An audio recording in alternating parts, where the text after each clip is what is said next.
Satish is bigger than Mohan but smaller than Mahesh. అంటే ages ని base చేసుకొని ఇచ్చారు మా ఇక్కడ. ఫస్ట్ ఎవరిని తీసుకున్నారు? సతీష్. సతీష్ ని ఇద్దరు పర్సన్స్ తో కంపేర్ చేస్తున్నారు. Satish is bigger than Mohan. Bigger అంటే పెద్దవాడు. ఎవరికన్నా? మోహన్ కన్నా. సతీష్ పెద్దవాడు. But smaller than Ramesh.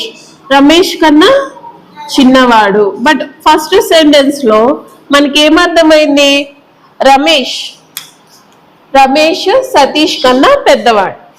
Satish Mohan కన్నా పెద్దవాడు. ఓకేనా? ఒక సెంటెన్స్ లో క్లియర్ అయింది first దైన్. Next one, Rajesh is bigger than Santosh but smaller than Harish.